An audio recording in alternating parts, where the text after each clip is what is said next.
proceed on to the budget if you like, if we have a bit of time. Please feel free to ask any question.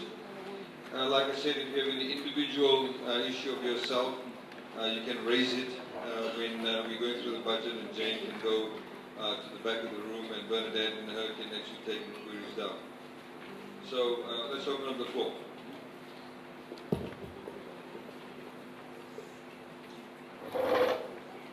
Don't feel shy. Sure. There's a mic there, please.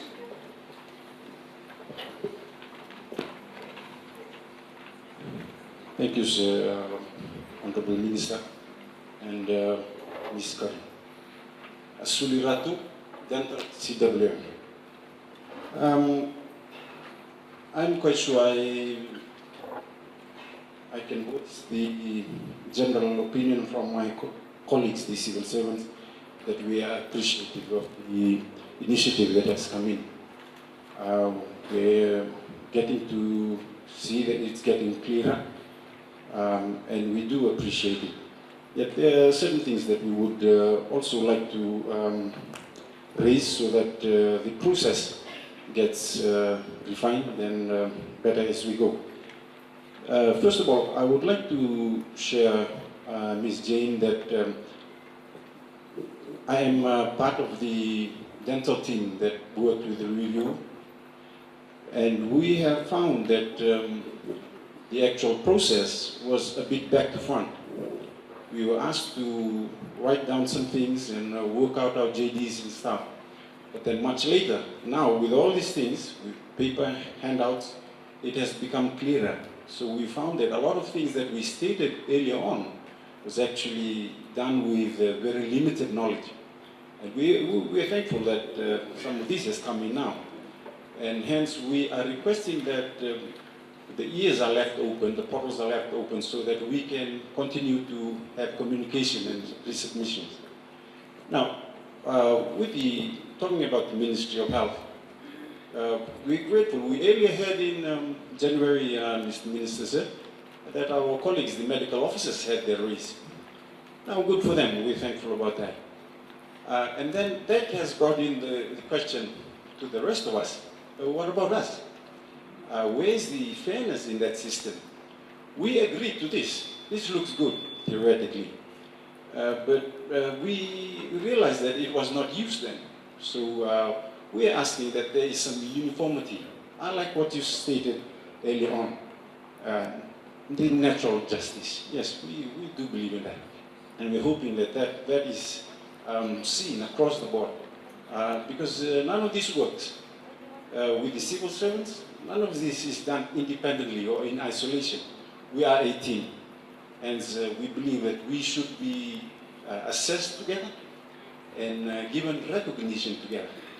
Before I sit down, I'd just like to say that we, the civil servants, were observant with the raise of the parliamentarians' salary after the Winston. Good for them. We do agree. They are the leaders of the nation. They should get that. Okay, we've started with the higher hierarchies, the permanent secretaries. Okay, good for them. But now we've come to us. These are the group of people who do the work. These are the people who get their hands dirty on a daily basis. And we already know that we deserve raise. We are requesting we get correct recognition. I know you, sir, are happy with your salary. We would also want to be happy with ours. Thank you, sir.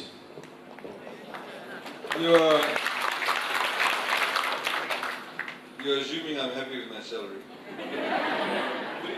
Please don't speak for me, okay? But let me also tell you, before I get Jane to talk to you about the dental one specifically, the issue here is this.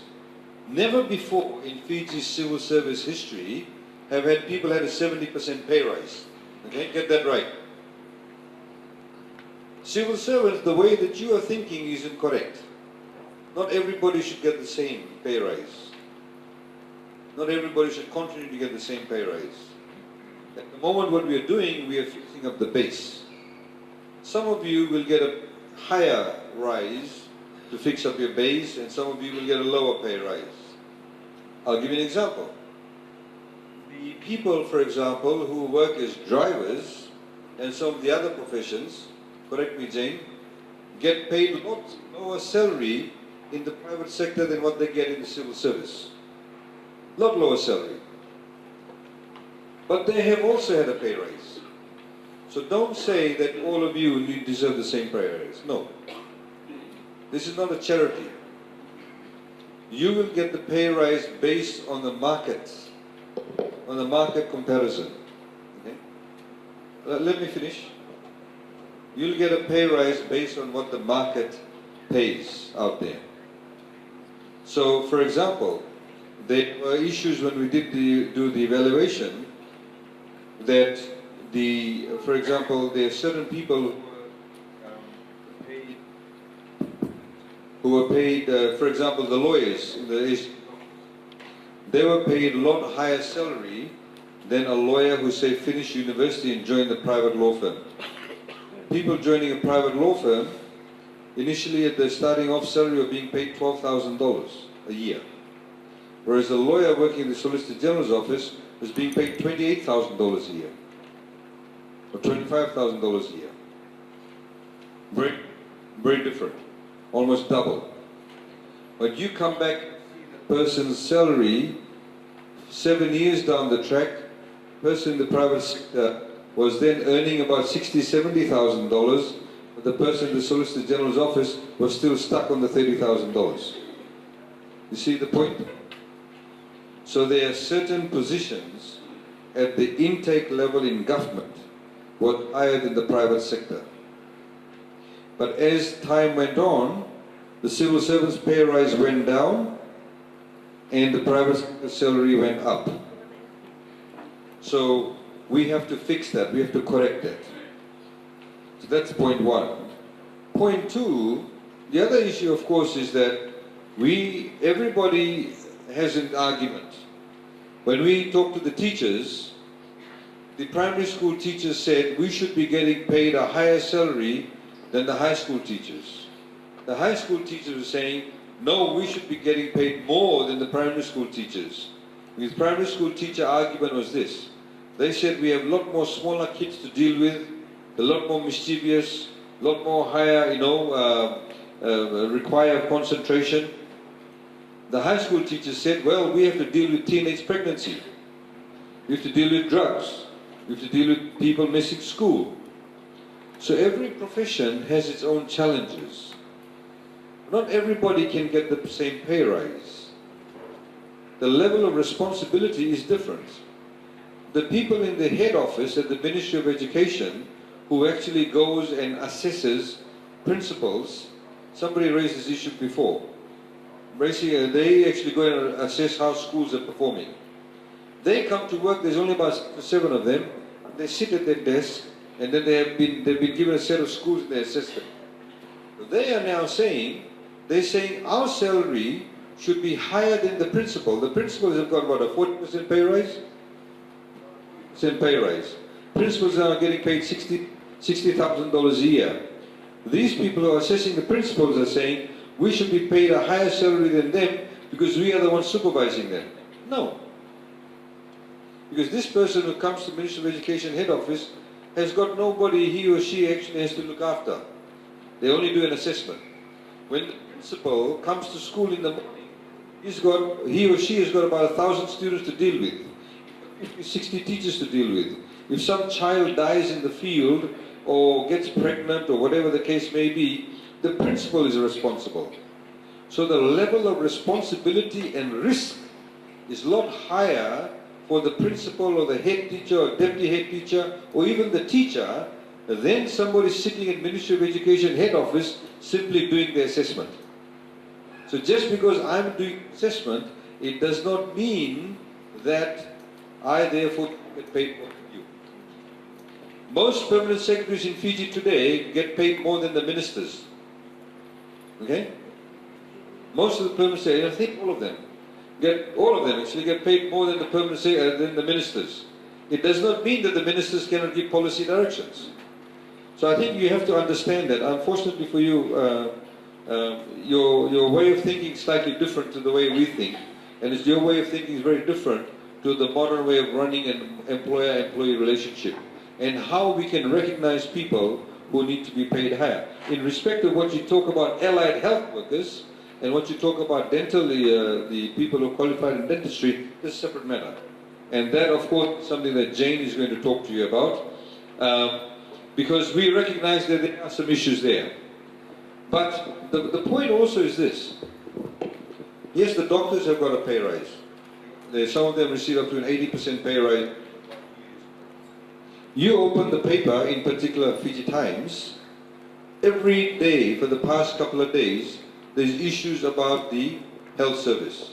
Now you were saying to me that there are people who do the job in Fiji are not the ministers, not the permanent secretaries, but the civil servants. But who is held responsible when the Fiji Times prints a story when somebody dies in the hospital? I can take you to the hospital now and show you how the hospital is run. I can take you to the hospital and show you how there's dirt lying on the floor and the civil servants who work there don't even bother to pick it up. I can point out numerous issues.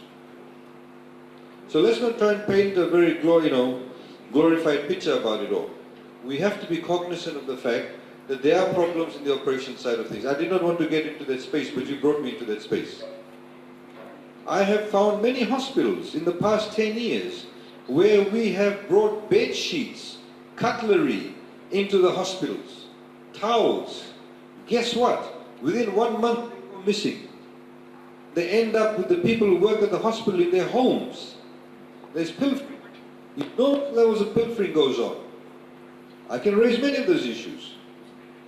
I don't want to do that. So let's not try and paint that picture, please. The reality is this. The level of salary rises that you have all received, or across the board, not all of you specifically, but some of the pay rises is unprecedented. Rajeshwar Singh came and I said to you, he said, give us all a 15% pay rise. I said, no, because you're going to shortchange your own members. Then he said, let's negotiate. Today in Fiji now, as you know, before the reforms, those of you only who earn less than $24,000, $24,400 something a year got paid overtime. If you earn more than that, you did not get paid overtime.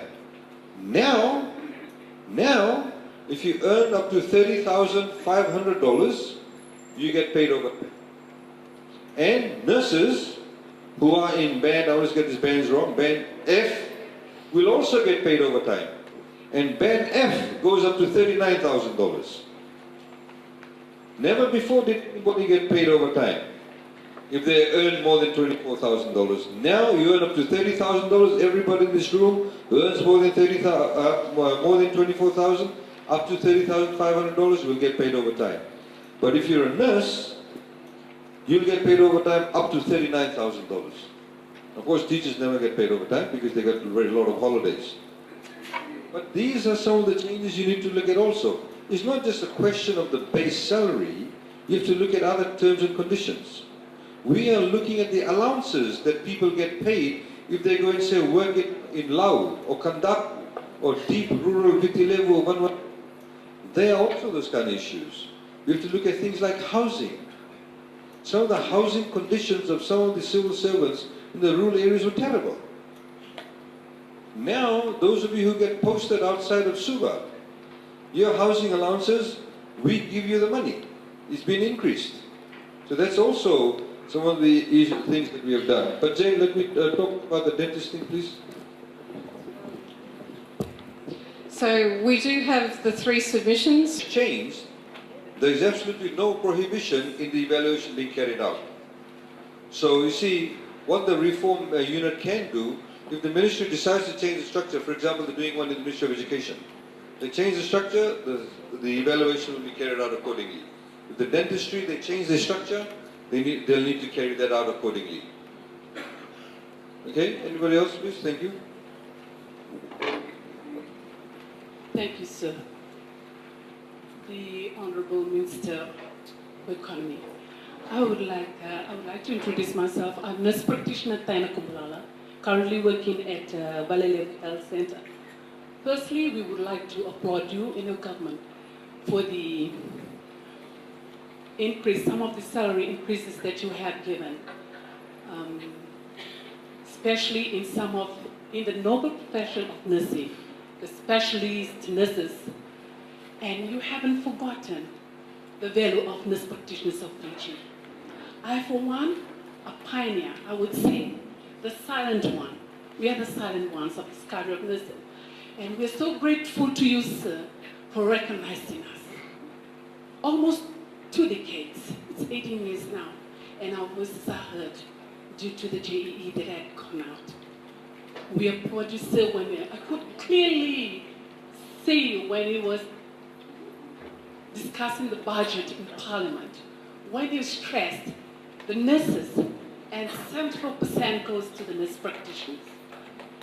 For that, I would tell you, over the country, in the highlands, in the coastal, we were really happy. We were touched. We cried because we are now heard. And for that, sir, thank you again.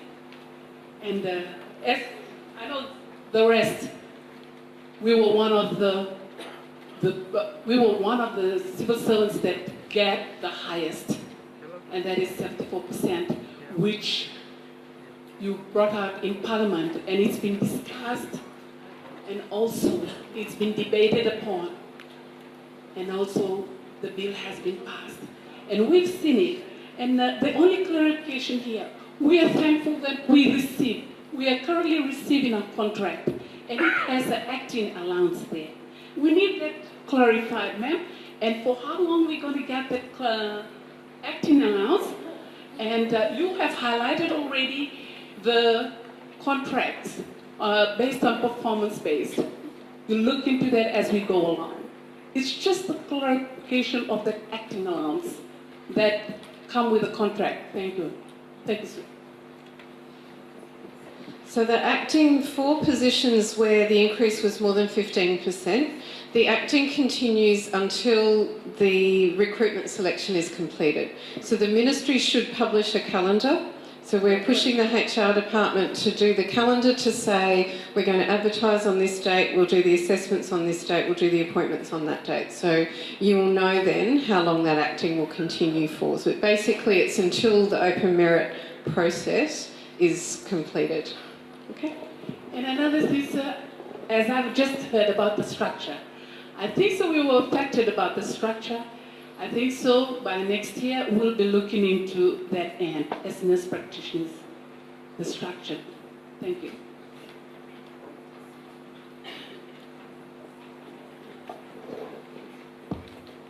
Any questions? Yes. Oh, sorry.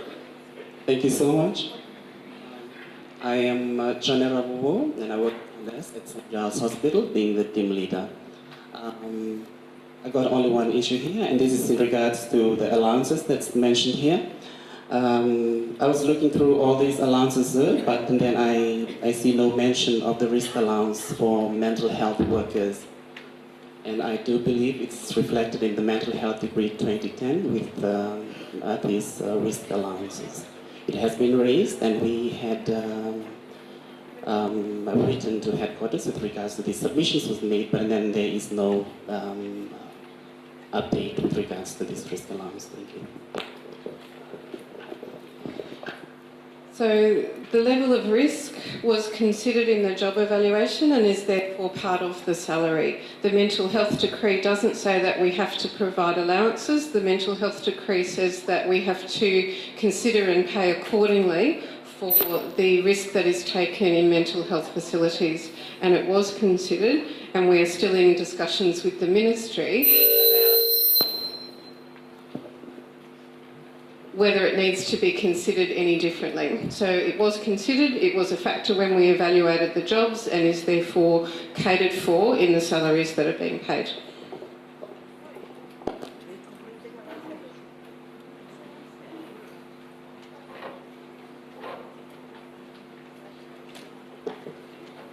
So it's an honor to meet you today, and we've learned quite a lot from the presentation. We have a bit of question regarding, I'm a nurse at CWM Hospital. My name is Sandhya. Um, there's all of us are really concerned. Like previously, we got paid. For example, a nurse that graduated, and after 1 year of internship, she got same pay as the rest of the nurses who worked like 8 to 9 years. What I feel is that the nurses who have worked, the senior nurses actually, they have high level of expertise and they are able to handle situations much better, and they're able to take responsibility at a different level than somebody who has just graduated and the pay is the same. So I'm just wondering if the nurses, if there is a review, if it can be, there could be a review as well, so that we are paid like a bit more than the who just graduated. Because currently what I feel is, the way I look at it is that we are going to be paid exactly the same as those who graduated in the current bands. And another question, another issue that I feel that I should bring up here is that our overtimes. Last year, we were taking days off. We were not paid our overtime, as well as currently where I work. If you have reported in sick, you are not entitled for overtime for a period of a whole month. You cannot do overtime. I just wanted to clarify a few of these issues with overtimes and things like this, because it just creates distrust and misunderstandings. So if it can be clarified. And one of the issues about the senior nurses and the junior nurses who have graduated, it's us who work in the hospital and we shoulder the responsibilities, and we are actually accountable for what goes wrong in our shift, and we are actually in that position to oversee our juniors and assist them as well. So I don't believe that having that same salary as somebody who just came in is actually fair. I'm sorry if I sound rude. Thank you. Thank you. So I'll start with the first question, which is about the intern nurses and then when they start. So at the moment, you're all sitting either on the transitional step or the first step. That's because we had to apply the 15%. Okay. As soon as we are able to bring in performance assessment, you will move to another step in the band. Okay. So most of you will move to steps 2, 3, or 4. Right. New nurses, while they're doing their intern year, they are a band lower. So intern nurses are band E, not F. When they move to band F, it will be based on that criteria because they'll have to go through open merit. It's not automatic. Okay? So the old practice of an intern nurse automatically moving up to be a registered nurse, they still have to apply and they have to be appointed, and they'll be appointed to the step on the band based on their results through that assessment process. And that's the same for everybody in the civil service. So they will start most likely on a lower step than most of you, because I'm going to assume that you're all going to be performing 100% and doing everything that's required and doing a really good job, so you'll all be at least on step 4. And new nurses won't. Even when they first move onto the band, they'll be on steps 1, 2 or 3. Okay. The overtime, I'm going to say it's the first time I've heard about it, so all I can say is that we will check it with the ministry and make sure that they have a consistent policy and that it's a fair policy in relation to overtime. The exception was made for nurses that you are still eligible for overtime, because otherwise moving up to band F you wouldn't have been. But we know that it's important. We have to be able to provide overtime to continue with the services. So the exceptions there, we need to make sure that the ministry then practices it the way it was meant to be. So I've written that down and we'll get an answer from the ministry. But just from a government policy perspective, there is no prohibition. If you're entitled to get paid overtime, you should get paid overtime. Unfortunately, some ministries we have seen they've come up with their own internal, we found 1 or 2 people sitting there and decide their own rules. And that's the problem. And this is why we keep on emphasizing we need to have the right HR people. I'm afraid to say that some people kind of become the little bit of kings and queens of their own little fiefdoms. And that's a problem. But let me assure you, I've also, for example, I had some people who approached me who were working in the Lautoka hospital. And they said that they had not been paid overtime. This is the first time we heard about it. And so we said, well, you should be paid overtime. But we found that there's one person who decided not to pay them overtime. So this is the level of responsibility that permanent secretaries must have. And this is again one of the issues we are highlighting this weekend to the permanent secretaries. All civil servants who are entitled and fall within those bands that Jane had just highlighted must get overtime. If they work overtime, they must get paid overtime. So these are not the reforms we have not been paid. Government has lots of money to pay overtime. That's not a problem at all.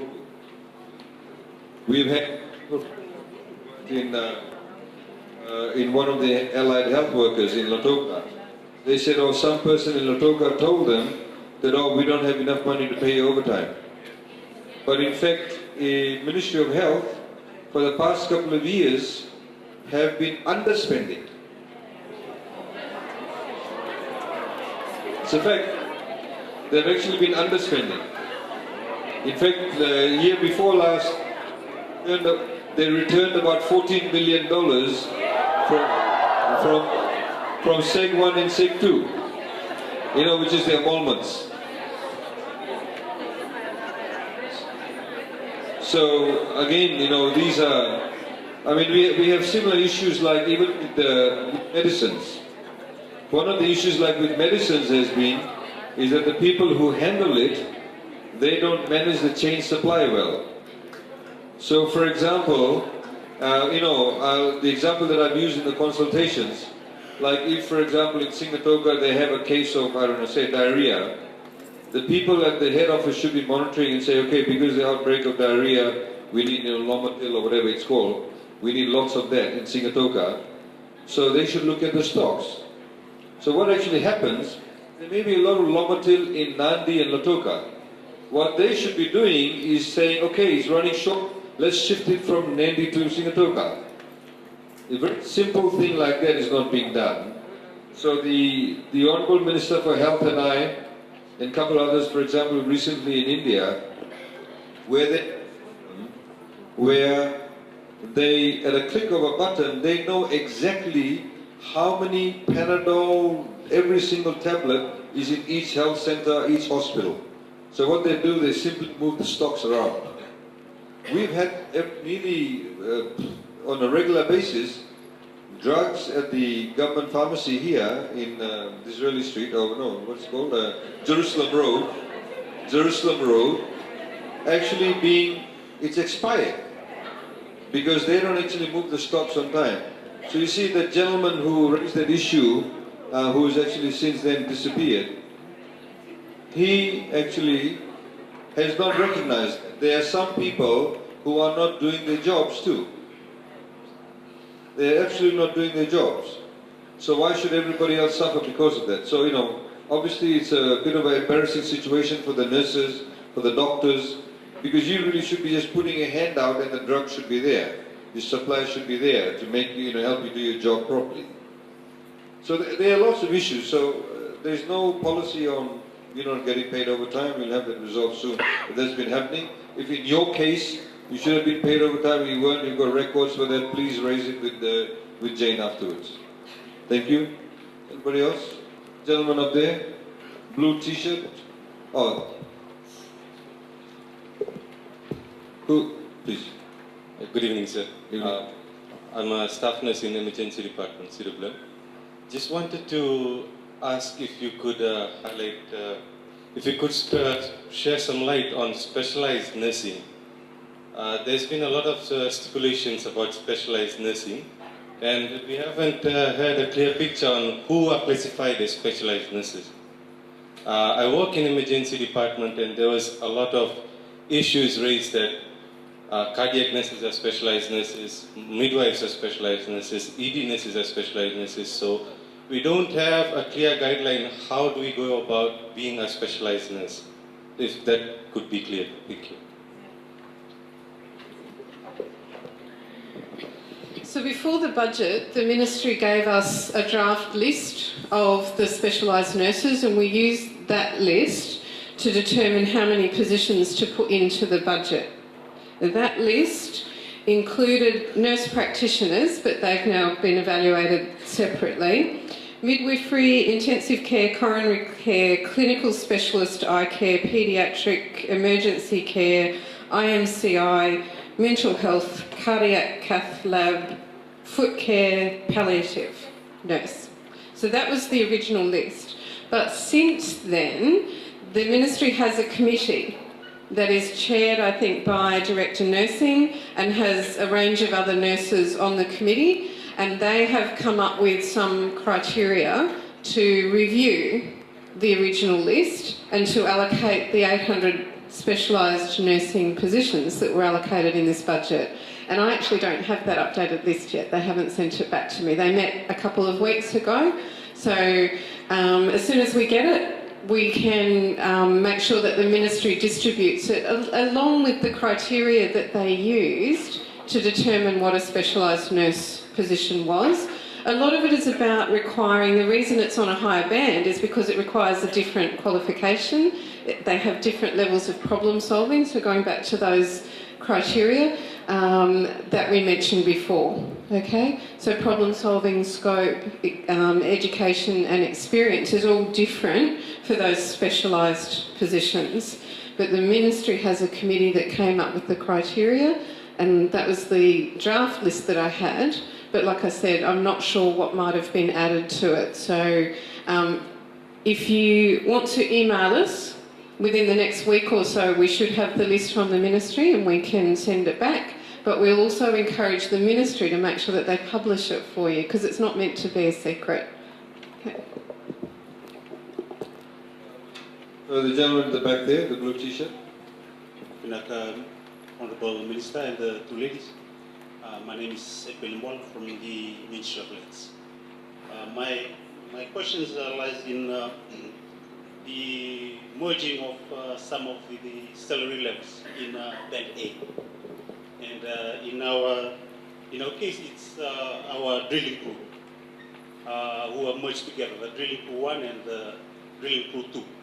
Although they have different responsibilities. And this has made some of our old drill crews very unhappy. And as they have had experience and also the years within the ministry. And for those, they have been recently recruited for them to have the same salary. Is there any possibilities of this being reviewed? So there is a process for review. You can request a review of the evaluation through your ministry. Okay? Sometimes the differences that are there don't actually result in a position going on to a different band. The thing with a lot of those positions, there used to be about 250 different wage rates for those types of positions, and now they're all basically on 2 or 3 bands. So yes, a lot of positions have collapsed into the same band. But if you think that the differences are big enough that the positions should be different, you can request a review back through your ministry. And I saw your Director HR was here before, your actually Director Corporate was here before, but I can't see him now. But so you can certainly request a review. We're quite happy to have another look, particularly now that we've finished with the bulk of the evaluations. We're quite happy to have a look and confirm whether they should be on the same band or different bands.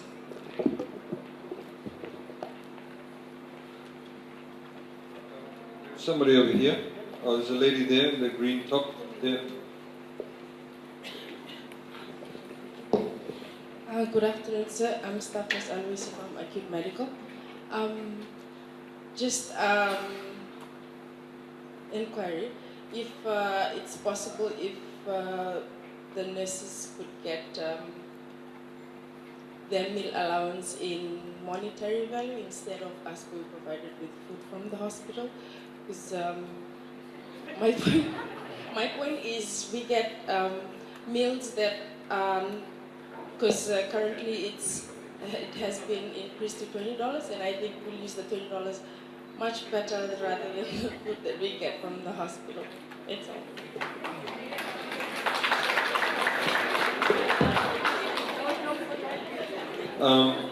Well, I did not know you got a free meal actually. I'm going to make a note of this. No, look, that really has to come from the ministry. When we do the review with the ministry, they have to say to us what's better for them. Do you get the same meal that the patients eat? Or do you get separate? Okay. The way he's saying yes is such a negative way. The patients don't want to eat the meal. They probably say the nurses don't want to eat it. Why should we eat it? But look, that's something that I can't give an answer now. That obviously is something that the ministry can make recommendations to us. Look, at the end of the day, I'd like you to please understand. This is not like the old times. We are doing everything in a very professional manner. So like as Jane was saying, they do the evaluation based on what the ministry gives us. So if the ministry says, like the gentleman there on the drilling, if they say that we believe that these drillers, essentially are doing the same thing with a slight difference, then they'll do the assessment based on that. If they have not given the dentistry demarcations a lot more clearly, they'll do the assessment based on that. We don't go and interfere with it. However, we can also hear submissions independently. The other point also is this, is that when the submissions are actually made also to us, we assess it on whatever is given to us. And as Jane said, there needs to be a lot of transparency. If the health people at the moment are sitting down and deciding which areas of nursing, specialized nursing, they should be really consulting you. They should be talking to you. Before they give the list to us, they should circulate it. Nearly everybody has an email in government now. Or they could send it to a group and say, look, this is what we are proposing, and we're going to send this to the Civil Service Reform Unit. What's your input? It can be done very quickly. And I'm sure whenever it comes to terms and conditions of employment, all of you will organize really quickly. The point is this. We want every single thing to be done on a transparent basis. Because we believe as an employer that that's when we get the best result. If you're happy and if decisions have been arrived because people have had an input into it, then you have a better work environment. That's our approach. So please try and understand that. There's a lady over here. Thank you, sir. Thank you, ma'am. I think a lot of my questions have been cleared this afternoon. But I still have issues that I need to bring forth. I'm also one of the nurse practitioners in Fiji, and I will be speaking a lot along with one of my colleagues, what she was talking about.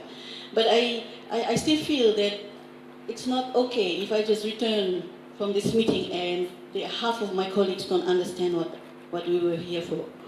One of the issues is this. I'm looking at the Civil Service Job Evaluation Exercise snapshot, and if it can be clarified, it mentioned the previous new step, new salary, increased percentage, and then on the other side, contracted salary increase. How is all these things going around when we were told that previously we're having this salary scale, and then in the middle it said new salary scale? When is it going to be? And I don't know how you're going to work this out with us, but then at the other side it said contracted salary, which is the one that we're going to be contracted on. That's one. The other one is that how is it possible that I work in the same place where where all the nurses have got their contract at the same time, and there's about 2 of us who haven't received. How is that possible? That you want the contract signed so fast, because the faster we sign, the better for us, I believe. But then we haven't received ours. How can we get ours? Okay, that's one. Another one. Sorry, sir. This is not only for me, but for the rest of my colleagues. The other one is that we were awarded 74% increase. And that was a big thing for us, nurse practitioners in Fiji. But looking at this, it's not in accordance to what was awarded. I know there'll be explanations to that, but I need to know those explanations to take back. So that's why I wanted to raise this up. Thank you, sir.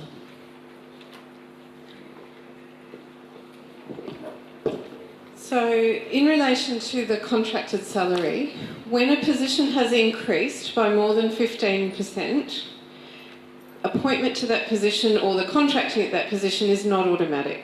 Okay, the positions have to be advertised. So the contracted salary is the band that the current contract will be issued at, and you will get an acting letter for your higher position. Once the merit recruitment is finished, if you are successful and appointed to the nurse practitioner position, you will get a new contract at the higher band. If you are not successful for whatever reason, if you don't get the position, then you will be redeployed to the band at the contract that's been issued. That's what that means. Okay, so that's the first one. The people who didn't get their contract, you'll have to see me after and give me the details, and I'll check it with the ministry, because it was generated from the payroll. So if you're on the payroll, you should have been on the list, and the lists all went to the ministry at the same time. What we've told the ministry is if it is any way the ministry's fault or our fault, meaning globally our fault that the contract wasn't issued, even if you sign the contract now, we'll still backdate it to when it should have been. Okay, so the rollover in the month is only if you decide for yourself that I want to sit on it and think about it for a while. But if it was because we didn't issue the contract, we'll still backdate it to, like for nurses, the effective date was August, so that will still go back to then. You won't be disadvantaged because of some error from payroll. But if you haven't got a contract, you need to let us know. So, like, we'll get your payroll number and that, so we can actually go back to payroll and check for you. Sorry, one more I just forgot. The contract. I know it's a new thing to us civil servants signing contracts. It sounded like the job evaluation exercise doesn't mean a lot, because if you don't sign, you don't get a pay rise. You have to sign to get a pay rise. And another thing is that with regards to the contract, what happens if one decides to go abroad or do something else? And what happens to the 5-year contract or 3-year contract? Is there any penalty to that, or? I don't understand. You leave the job and go overseas? Yeah, to those who like sign the contract for a term of 5 years, and then in the middle they leave the job. Is there any penalty to that, to whoever wants to go? No, there's no penalty. You just have to give them notice. So if you sign a contract, like any employment contract, if you sign the contract, you have to leave the job, you have to give a notice period, and then you can leave. Nobody's going to stop you at the border. Thank you, sir. And so the first question was, you just said something before that. I said about the signing contracts for job evaluation exercise. It was heartbreaking to us to do that. And after all that, and it kind of mean that you have to sign the contract to get a pay increase. If you don't sign the contract, and you're not entitled for that. So my thinking is that, isn't that the same as people working, doing the same job, and one signs and one who do not sign, but they are also doing the same job? No, very different. It's very different, because if you don't sign the contract, you don't get the pay rise.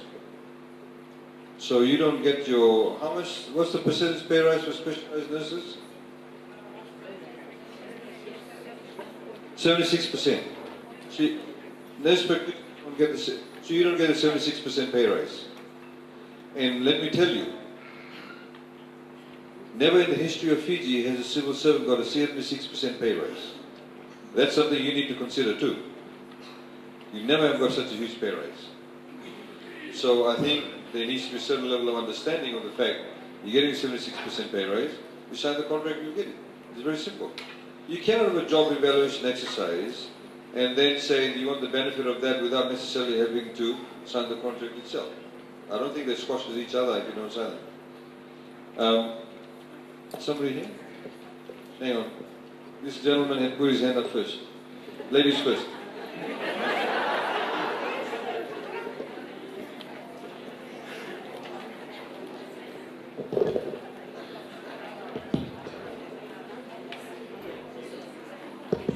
But I am nursing. I just have a question from one of my colleagues. With regards, I think you've, so you've mentioned about the open merit selection system, and one of my colleagues wishes to clarify with regards to that, to the open merit system. I think, as you've mentioned, it's irrespective of the years of experience, and it's irrespective of your qualifications. We've had a few cases, or we've had a case recently where a nursing position was advertised, and one of the nurses, one of the young nurses who some of the senior nurses may have not felt that she deserved her position, and she got the position, and she was offered the position rather. And on the day that she went out to again report to her manager, she was then told she was not fit for the position. What happens in that case? Who intervenes, or like what is done when that happens? So we just wanted to. So what happened to her when she went to take up the position? She got interviewed for the post.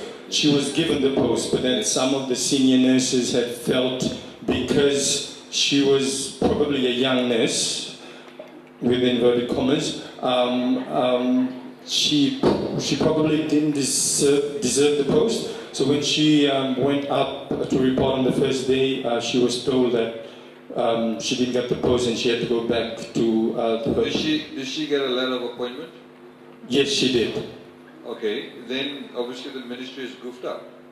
Yeah, so that's why I wanted to ask what happens in that case. Well, Thank if you. the ministry is goofed up, then she can actually appeal it. We've got an appeal process too, but that should not happen in the first place at all. There should not even be an appeal, because she's actually got a letter of offer.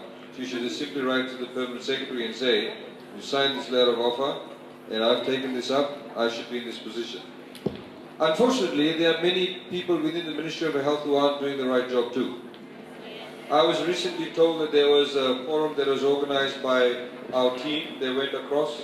There were some senior people who were there, who ran down our two staff who were there, who actually were very negative about the OMRS system, were very negative about the contract. These are the people that I personally believe should not be employed by the Ministry of Health. In fact, they should be taken out by the Permanent Secretary. If they still are within the system, please tell us, because I heard reports about it. These are the people who should not be within the system. So if that has happened, please let us know. If you got the example, you've got the name, you've got a copy of the letter, please give it to us after this. Or you can email it to us after this. Okay? This should not be happening. My name is Daniel Rosovoka, and I'm a registered nurse at St. John's Hospital. I've got two questions, sir. First one is talking about the transitional period.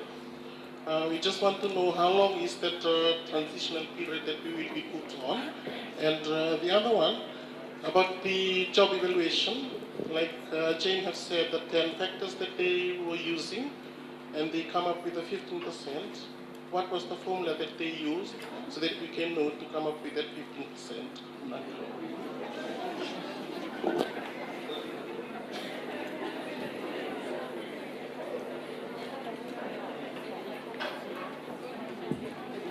So first question, transition is until the first round of performance assessments can be completed.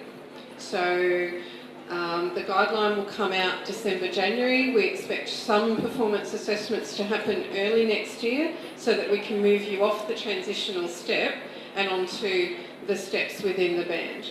Okay, so that's transition. The 15%, it's not a formula. Okay, so the maximum up to 15%, anyone who saw the early documents that came out, the original cabinet decision was 10%. We were looking at budget constraints. And then when we started to develop the salary bands, we realised that there would be a lot more jobs that would get advertised or have to be spilled if we left it at 10%. So we went back through the Minister to Cabinet and asked to raise it to 15%. So 15% was really a threshold where it's a reasonable increase without having to go back to the open merit system to reconfirm people into their jobs. There have been a couple of waivers to the 15%. One of them is in nursing, where the salary increase, the way the bands were structured, the difference was either 3% or 16%. So we got approval to go up to 16% in specific cases. So there's two cases of those, and one was in teaching and one was in nursing. Okay. So it's not a formula as such, it's about what could the budget bear, and it's a judgment based on how big an increase before we should have to go back to market to confirm through open merit that we've got the right person in the job.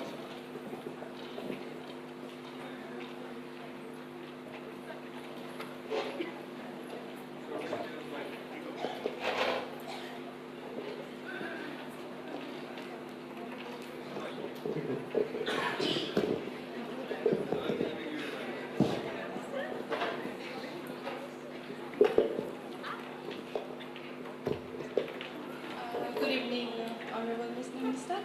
I'm from I work for Ministry of Health in the laboratory department, and what I can see in the band 1 is there is nothing regarding medical laboratory technicians. And my second question is on this open merit system. Actually, I'm going through this open merit system. My contract expired on the March of for this year, but till now I didn't have any kind of information. I did go through 110 positions were advertised. That was in February, and then another 13 poster for the same position was advertised after 2 months. But till now we are still working on contract extension from March of 4th till date, and just now recently we got another extension till December. In this extension, I have no idea like what is going on. Why are we just working on extensions and extensions and extensions? And second thing, in these extensions, we don't have annual leaves. Like our annual leaves on the pre-databases, the 1.5 day we get in a month. So if suddenly something happens, what we do? And the other thing is on the 6 shifts, and it's overall like depreciating my motivation working for the ministry. Like my question is why there is so much of delay, though there is 23 positions which has been advertised, but still there is no intake. We are just going through interviews. I did go through my first interview and I was not taken in. I did appeal. There was a re-interview of that same batch, and again nothing coming out yet. We are still on hold. And just recently, as I told you, we got another extension till December. And in this process, I can't decide my career, like I can't decide my future. Because though we are working for the government, I'm serving there, but still I have a family at the back, which I have to actually think as well. So can you just give me some highlights on that? Sure. And I'm sorry you actually have to go through that. And again, this is your ministry. And again, it's your permanent secretary, it's your directors, your HR people. On that, I would like to highlight, we have been emailing to PS, but all the emails we get back is that you need to follow with your DHR, and then it goes and stops there. So. Well, obviously the PS needs to be held accountable for it because he employs the DHR also. So I'm sorry you have to go through this. But please, if you can, after this, give us your, your details to Jane, and we'll follow up on it most definitely. Like I said in the beginning, ladies and gentlemen, that some ministries are actually far worse than other ministries. Ministry of Health is not a shining example of how ministries need to run. We also have obviously problems with the Ministry of Education. There are some people who are at director level in the Ministry of Health who actually is doing their own thing. And frankly, I think they have no respect for the people who they are employing. And I think it's a very sad case. And they try and sort of show a lot of authority without actually that level of authority or respect.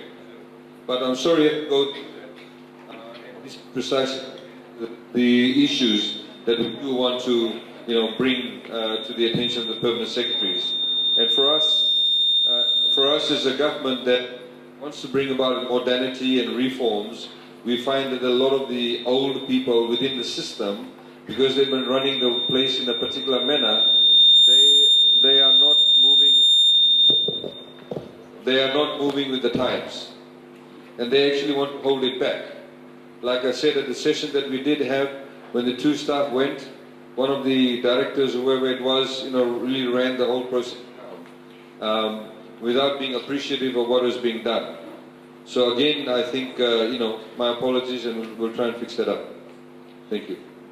I have just to let you know, I've also just recently complained to the Chairman of Public Service Commission about 3 or 4 permanent secretaries. Some of them have been put on notice, I understand, about the lack of performance, because they need to perform well. They're being paid a lot more than a lot of the ministers, like I said. They need to be able to do their job right. And ultimately, he cannot say to you, go back to DHR, because he should see that as a problem. I mean, I get people sending me emails about people, I don't go back and see that ministry. I should follow up with it to try and solve the problem. Sorry, once again. A few hands here, there. Hot, can you please? Good evening, sir. Magdalena from Rewang Health Center, working as a child health clinic nurse. Just a query on specialization. Like I heard Jane mention on all the specialized skills is from hospital. So how about the public health side? On public health, in the public health center, there are a lot of departments, and we work alone. For me, as myself, I work as a child health nurse. I see more than 50 babies a day. I immunize 20 children. I work alone with no supervision. And there's another department, reproductive health. They also work alone concerning on family planning and all those things. IMCI, we work, most of us, we work alone. So have you ever considered about public health to be specialized also? And just a suggestion, as far as I know, a specialized, it comes with qualification. Qualification, you have to attain a degree or a master, and then it has to have a scope of practice. And you have to attain your hours also. So I just my suggestion, if apart from midwife and nurse practitioner, because they have the scope of practice, if specialization can be started from school. Thank you. Jane, do you want to take that?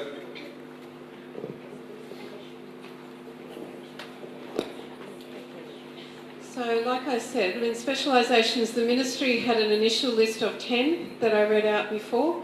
They have since formed a committee, and that committee has determined the criteria and the categories for specialisation. So, I actually asked myself earlier whether public health was one of them, but I don't know, to be honest. I won't know until the list comes back. It is the Ministry of Health's responsibility. That's not something that the reforms will dictate back to the Ministry. The Ministry needs to, through its nursing group, decide what the criteria are and what those specialisations therefore are.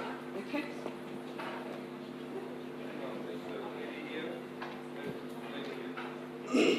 Thank you, sir. I'm Staff Tangilala, midwife at the maternity here in CWM. Just a question.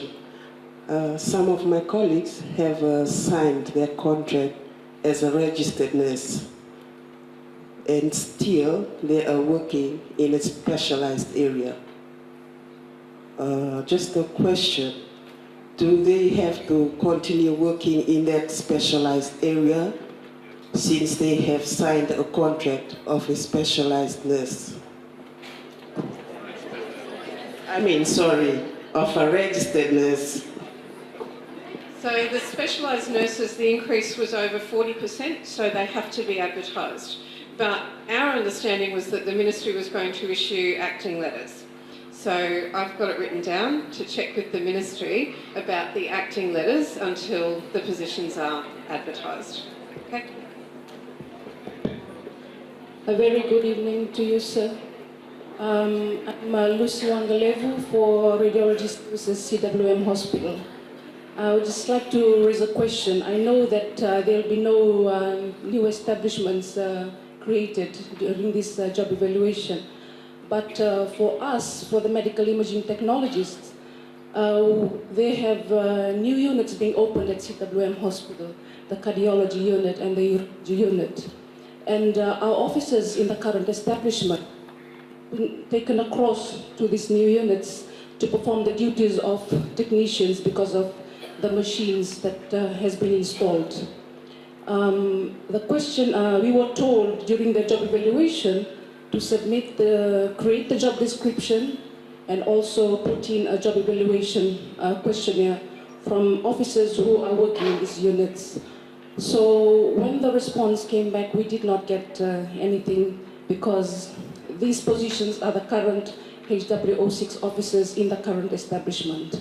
So for specialty, I would say that we are also going into that field as specialized officers. So just a question, will there be a future recognition for these positions in these newly created units? That's my question one. And question two, currently for us, the HWO6 positions, we have the class 1 and the class 2. Okay, we know that in the establishment we have certain positions. We are currently on the same salary. So there's no differentiation in the salary of the class 1 and class 2. We are thankful for the job evaluation that it came back and it has given us these two differentiation for the class 1 and the class 2. But the question is, if the response comes back that we are classified as class 1 and class 2, but the reality is there is less positions for class 1 than people who are qualified, who will qualify for the class 1, eh? Because the class 1 we say is more than 5 years experience when we created the job descriptions for these positions. So those are the two main questions that I have. It's regarding the specialized areas for the MITs, and secondly is recognizing the two O6 in the class 1 and class 2. When it comes back, we have that salary, but the positions are not enough to qualify people who should be given that salary for class 1. Thank you. So we did receive a submission from the medical imaging technologists, and the review is done and the results are with the ministry. So I can't, off the top of my head, I can't tell you what the results were, but certainly that submission gave us the differentiation in the jobs. So we did go back and have another look, and the results are back with the ministry for them to confirm that they're correct. So in relation to number of positions and qualified people, it's a bit out of the scope for job evaluation, but it's something that the ministry needs to look at in terms of training people to make sure that you do get enough people qualified for those higher level positions.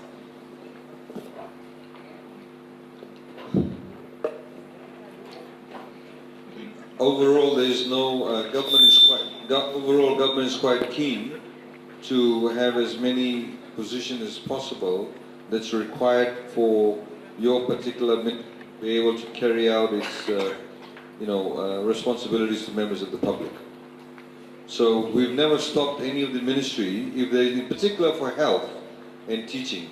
If you see for Ministry of Health and Ministry of Education, we over the past number of years have continuously improved the number of established positions. And in fact, now the way the system works is this. When we give the particular permanent secretary the envelope of money for Seg 1 and Seg 2, which is the emoluments, they can go off and create new positions as long as they are within that envelope of money.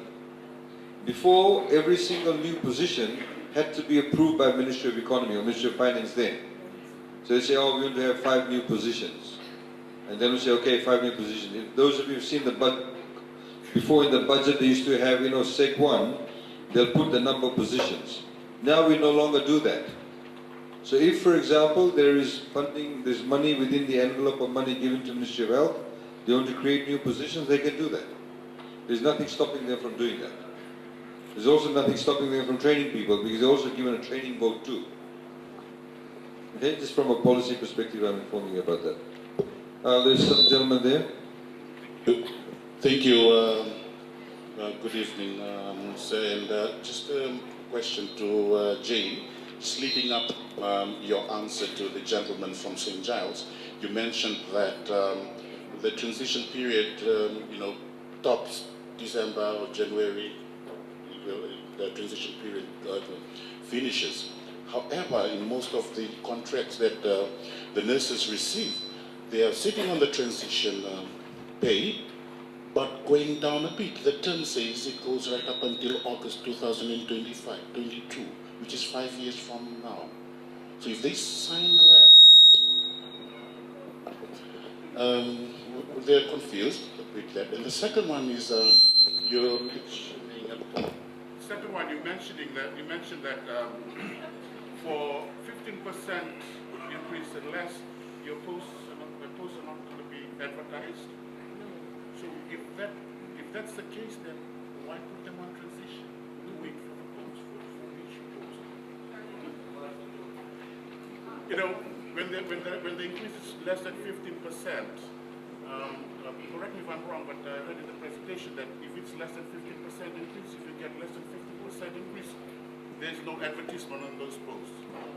So why then do they have to go through the transition to a week post? Which post? What? So the transition step is there because step 1 was at about 30%. Okay? So if we put you onto step 1, we'd be advertising all of the nursing posts, and we didn't want to do that. So the transition step is there so that there's a step to put you on that's within 15%, but the intent is to then confirm performance. So instead of advertising all the posts and putting you into step 1, you've got your substantive post, we confirm performance, and then we put you onto step 1, 2, 3 or 4. Okay? So that's the transition step. The fact that the contract says transition, it's a step on the scale. Okay? And it's the same as any other increment. So yes, that's what you're contracted at, but you will get, once the performance assessment is done, you'll get a letter saying, as a result of the performance assessment, we confirm that you're now on X step. Okay? Whether it's 1, 2, 3 or 4, or 5, 6, 7. Probably not in the first jump, but at least it will be off the transition. So the transition, it's purely there so that we don't have to advertise the post, okay, to give a step that was within 15%. The intention is that by this time next year it will disappear off the salary bands. And the term which says August 2022? That's the term of the contract, okay? And the salary that's listed in the contract is the starting salary that you're on, okay? It does, so once the performance assessment is done and the guideline comes out, you'll move on to another step and you'll get a letter that says that you're moving on to another step in the band, okay? So the band is set, but the step can change.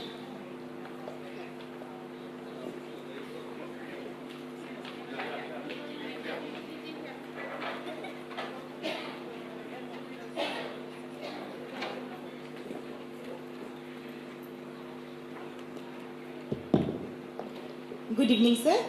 I'm Neelam from the lab, and I'm one of the head of sections. Like, we have 3 different cadres of people working in the lab. So currently we do not know like what banks we fall in.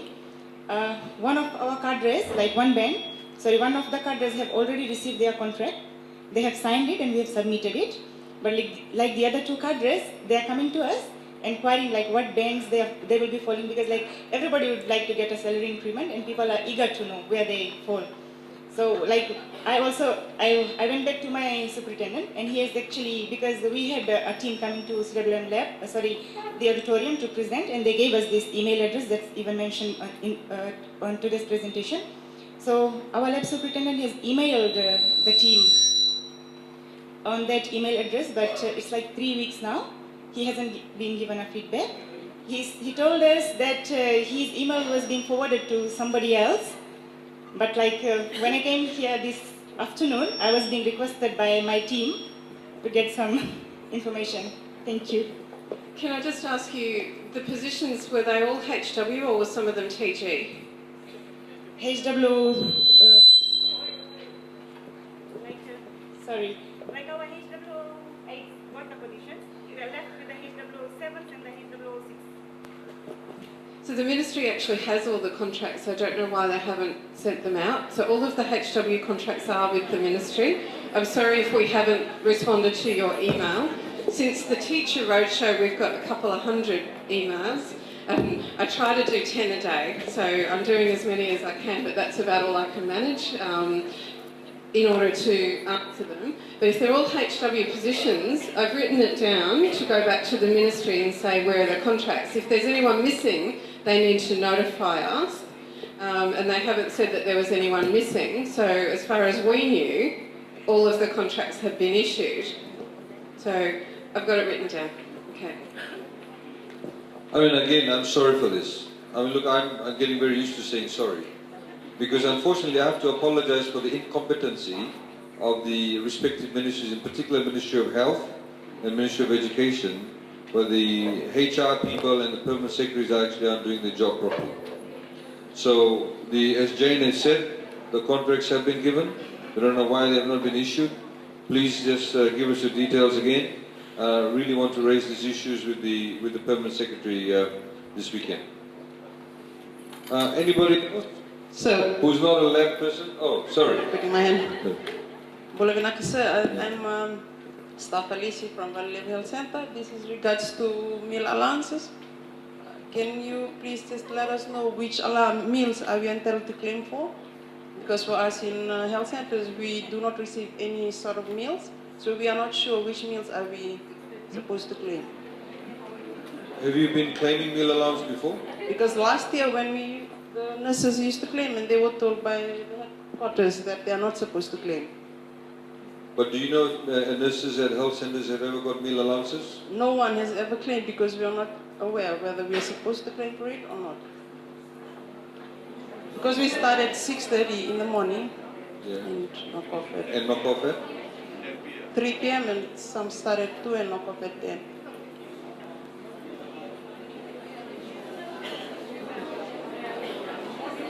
Sorry.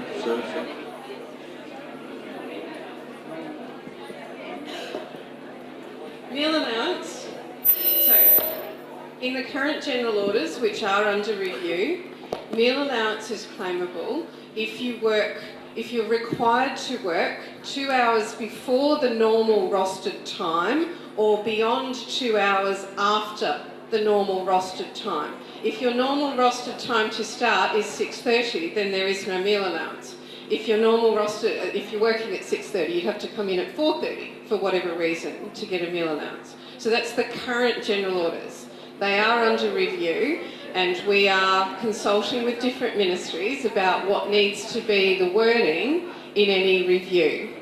Okay?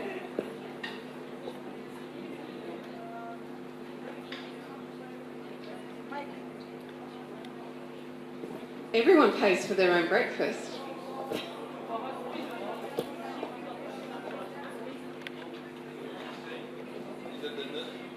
So what you're saying is that nurses working in hospitals get breakfast, and you don't get breakfast. Okay. So maybe they should not get breakfast.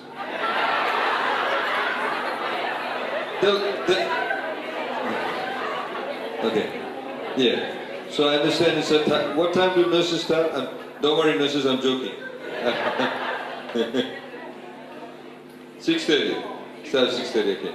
Now look, I mean, we'll have to look into that. You obviously has not been in the system, so we'll have to look into that and see what the solution is. I cannot give you an answer now. I cannot give you an answer now, but we need to look at it. Sorry? Oh, so it's a new shift, is it? Okay. Okay. Okay. Okay. All right. Well, look, we need to talk to the ministry to ensure there is some equilibrium with that. Okay. Sorry, sir. Sorry, it's me again. No, can you not do again? Can you give somebody else a chance? Sorry, so it's on behalf of my colleagues. This is with regards to transportation. I think, as you've mentioned, there was 14 million that was returned from the Ministry of Health. And last year we had issue with regards to transport, whereby the afternoon nurses, their shift is from 2 p.m. to 10 p.m. So they get dropped off at the individual doorstep. And it was raised in one of our nursing association general meeting last year, and it was solved. Last 2 months, it has come up again where we've been told that that they'll only be dropped off at the rail bridge, and for those that live along the Suva Lami corridor, they'll be dropped off at Namboro, and then they'll have to find their own way back to their own homes. So getting off at Namboro at 10 p.m. at night, and then you have to find your transport to your own homes. And the reason. Who informed you of this? The transport people at CWM. So, and the rationale was there was no more money. No, hang on. What, did they put it in writing? Or did they Yes, it was put in writing. And what did they put in the writing that there was no money? Well, that was a verbal explanation, but then it was put in writing that you have to find your own transport after you get off at the rail bridge and at Namboro. We'll make a note of that. Thank you. Well, it's incorrect to say that we've actually increased your budget this year for Ministry of Health.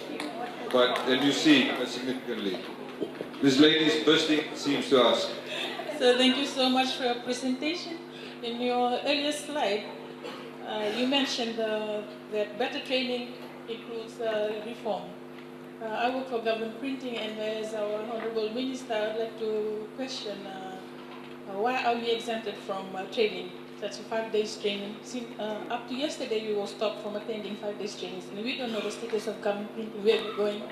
Would you please advise? Thank you. Well, I can tell you the status of government printing. We're about to sell government printing, as you know.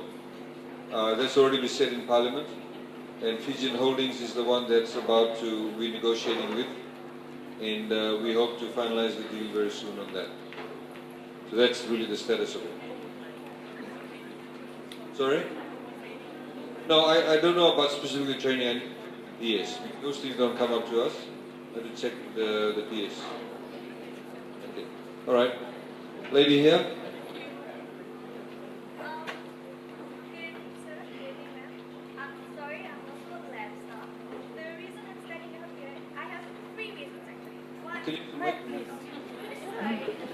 One is because...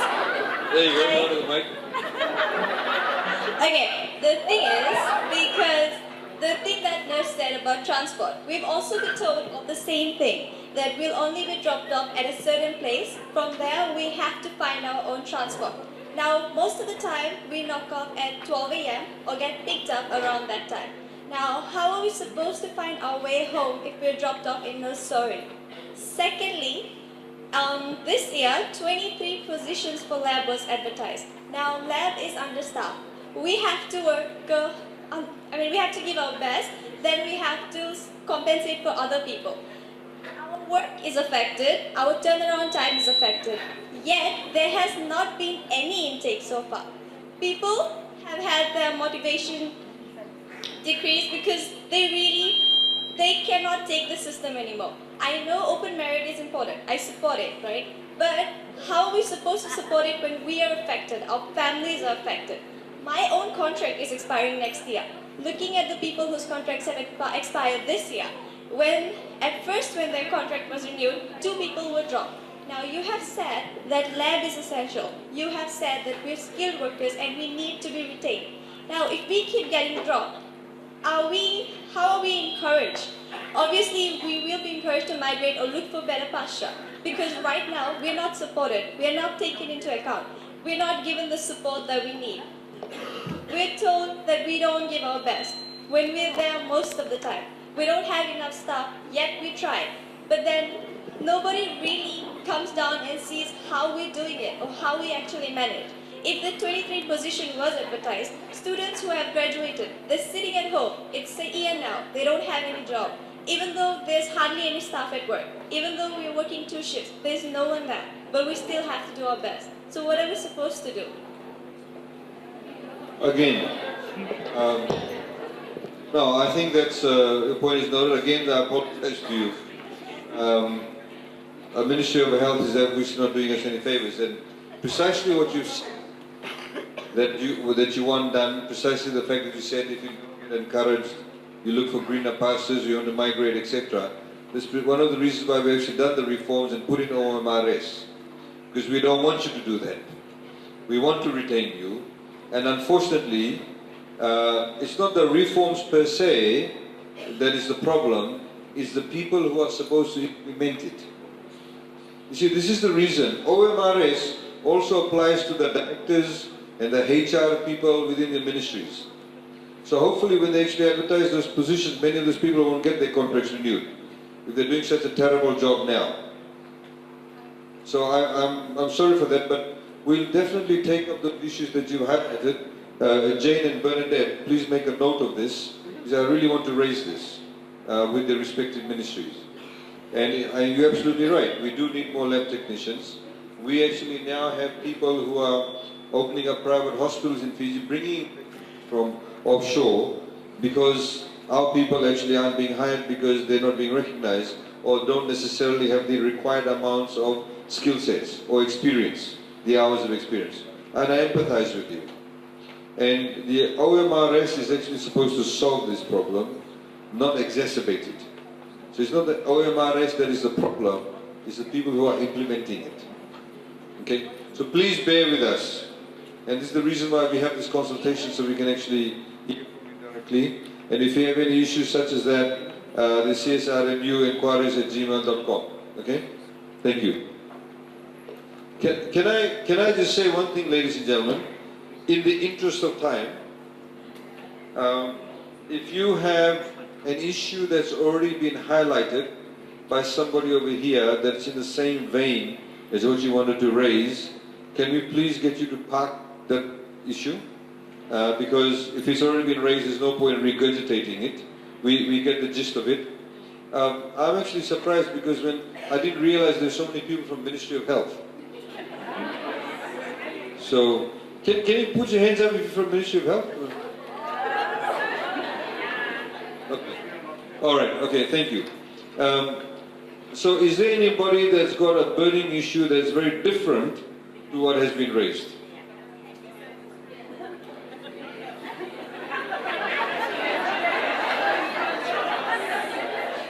Okay, and OMRS, we'll give it to her first.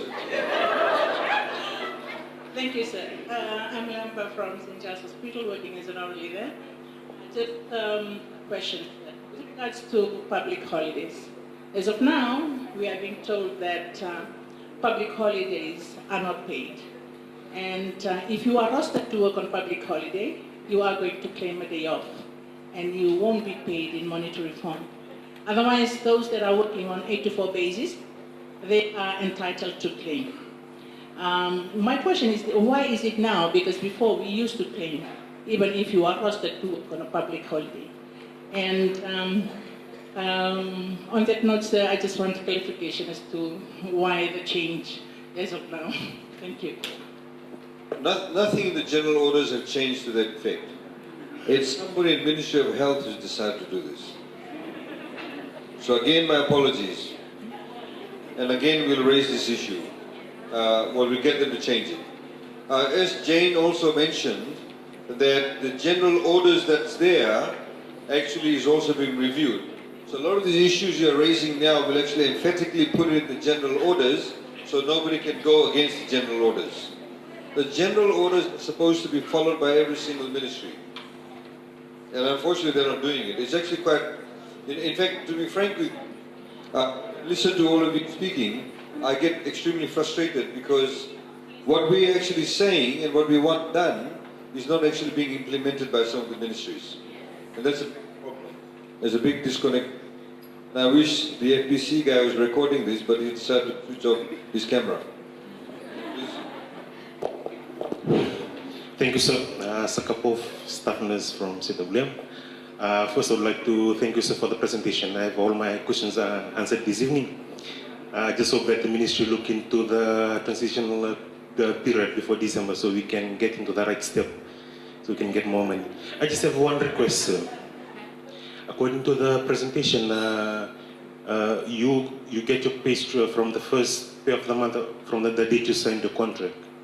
Is it possible if that can be backdated from the first pay of August? That's my request. Thank you.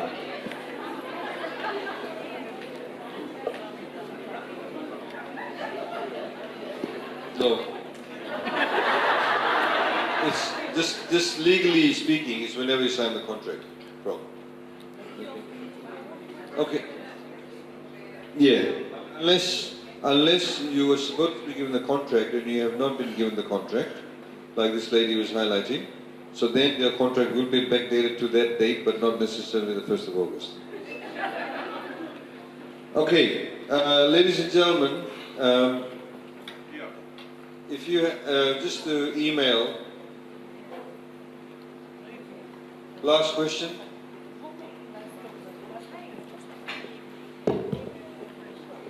Thank you very much, sir. I think this is the last question for the day for you. I have two questions.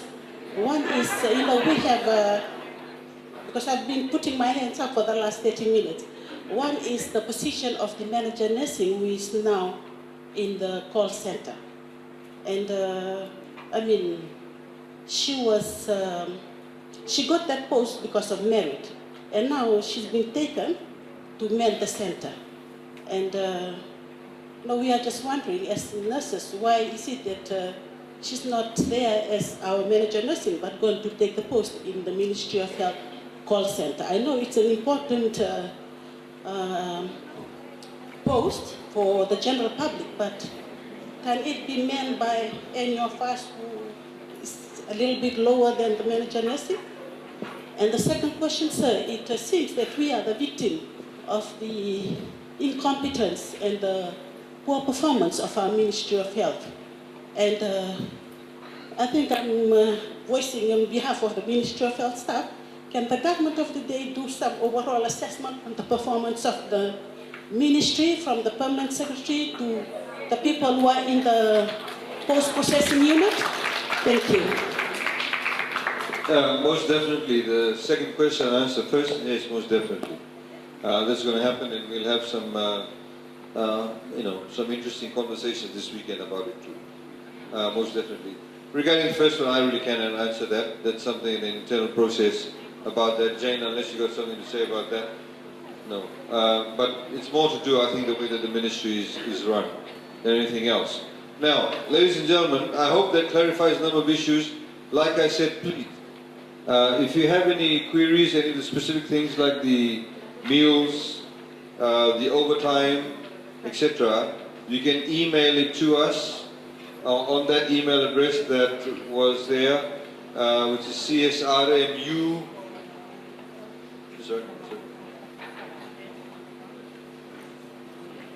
CSRMU.enquiries@gmail.com, and we can respond to you at the very least if you want to raise the issue.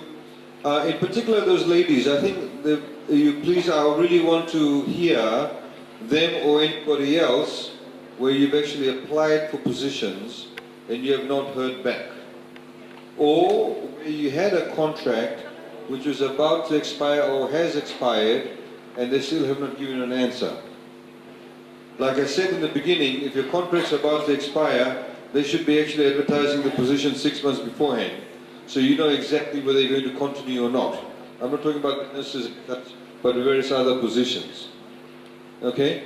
So please raise that with us. Like I said, we really look forward to your cooperation, because I can tell you, whilst there are some teething issues now, and there are some ministries that actually aren't necessarily implementing some of these reforms well, once we get over this hurdle, you will see, and in 2 years' time, you'll be looking back at this, and you'll be saying, this is great, because you will see a number of significant changes that we brought about. I'm not just talking about dollars and cents, so in terms of your work environment. There are many issues that we need to be able to deal with, but these reforms are part and parcel of that. So we look forward to your contribution and your feedback. In particular, we also want to hear from you, those of you who are what I call in the trenches, you're delivering the service every day, if there are people above you who are not doing the job right. Please don't send a complaint just because you don't like that person's dress, or because, you know, they've got a bigger house than you. But if it's a genuine issue where the processes aren't being followed, or where people are not necessarily doing the right thing, please highlight that to us. Or if, for example, the Director of Human Resources isn't doing the right thing, isn't giving timely advice. Because remember, they are supposed to serve you, and you're not supposed to serve them. That equation, that mentality needs to change. That mentality is there. You know, like with the teachers, one of the things we found out is that if you go around, in particular out of Suva, they have the district education officers and the senior education officers. You should see how some of these poor teachers, they run around when the district education officer or senior education officer comes around. Because if they give them a nice salu-salu, if they make them a nice tea and have nice morning tea, then that district education officer or senior education officer may give them the transfer that they want, may for the promotion that they want. We do not want that system. We want to get rid of that. So you should not, for example, be, you know, I don't know who looks after all the nurses, what's the director of nursing or something? You should not be, the director of nursing should not be telling you to keep quiet or do this or do that. They should be looking after you, because you actually help them to deliver their services. You help them to meet their KPIs. Right? So Director of Nursing should be assessed on how well the nursing service is being provided in the hospital. So it's her responsibility to look after you. Like I always say, that a good manager will always want to have very good people around. I like to have very smart people around me so they can give me the best advice. In specific areas, I want them to know more than me. So I can pick on all their brains, get everybody's view, and then make the best decision. So that's the approach we need to take to a modern civil service. And unfortunately, some of the people who've been in the system for a while have not caught up with that. So, you know, sometimes, you know, it's like when you, a bathroom that has not been scrubbed for a while, it takes a little bit longer when you scrub it for a little bit longer and get the right detergent that you're able to clean it properly. And that's what we're doing at the moment. I don't know why I thought of the analogy, but maybe because all of nurses are here. That's why I'm using that analogy. But look, thank you very much. I have another presentation. I don't know how many of you have the appetite. Do you want, say, another 20 minutes on the budget so you get to know exactly what we're doing? Okay, let me